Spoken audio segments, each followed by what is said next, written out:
star meeting. Larry Hipp. He has been a member for over a year and is currently serving as our club secretary. The title of his speech today is, "This is a Course in Miracles. Please take notes." And for Marshall, his speech is 5 to 7 minutes. He is doing his 7th speech, but it's out of the Competent Communicator Manual Project number 6, Vocal Variety.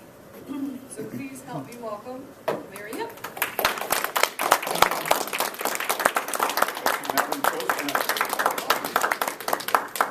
My part in cinematography is about to begin. Fellow Toastmasters, new members, welcome guests.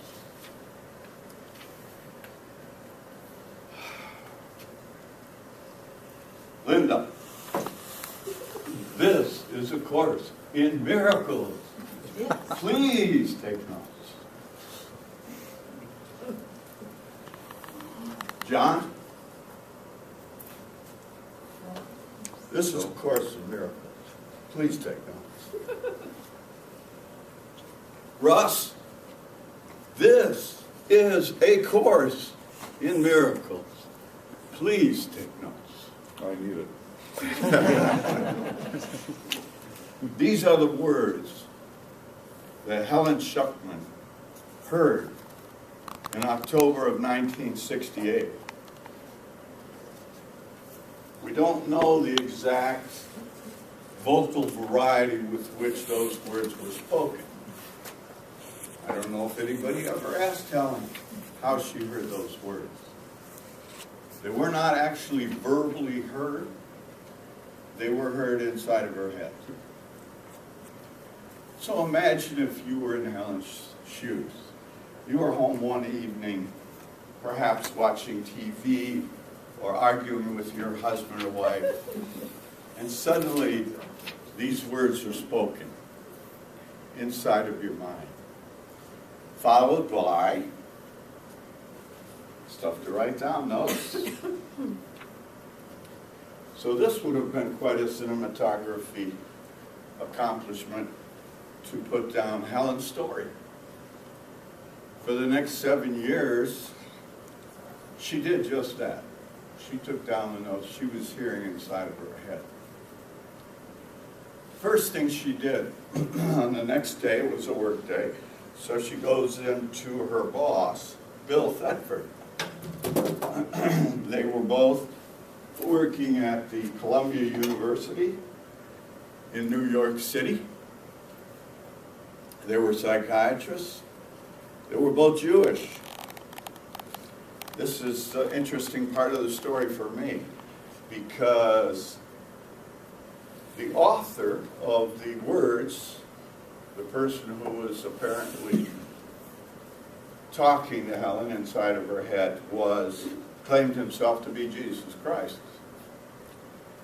So I thought it was interesting that 2,000 years ago, Jesus came to the Jews, but they didn't seem to be too receptive of him. At least most of them weren't.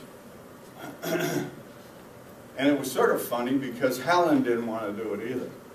She says, "Why are you bothering me, Jesus? Why don't you go get a nun or something? I got a life. I don't want to be taking all these notes." Anyway, she went to Bill. Bill was Jewish. He was also gay. They were both psychiatrists, or in the field of psychiatry at Columbia University. And her boss said, "Yeah, let's do it. You write it down, put some shorthand down. When you come into work," I guess they did it on company time. "You come into work and we'll transcribe the notes." So they did this for the next 7 years, from 1968 to 1975. So at the completion of the event, they had this huge manuscript of somewhat unedited transcripts. So about this time, another character comes on the scene, another Jewish guy, an interesting guy, in that he had decided to change from being a Jew to a Catholic. Not sure exactly how that all transcribed, other than he was also into the counseling field and the psychiatry and stuff. Part of his job was he counseled a lot of priests. One of the priests, Father Michael, in 1977, took Ken Wapnick to meet Helen. And over a series of time, he decided to get involved. And I would say Ken was a very lucky man. And the reason I say that is because he didn't really like his job that much. And in fact, he had decided that he was going to quit and go become a monk in a monastery. Not sure exactly why, but I guess part of it was he did have a little speech impediment. So he probably didn't like speaking all that much and thought it would be nice just to go somewhere and pray, not have people bothering you and telling you their problems all the time. Anyway, make a long story short, Ken was a lucky man because he very much fell in love with the Course in Miracles. He dedicated the rest of his life to editing it, translating it into several languages, and teaching it, right up until his death just about a week ago. So, Ken, that's pretty much his story. He was going to keep teaching it, but I think he was 70-something years old, and he passed away.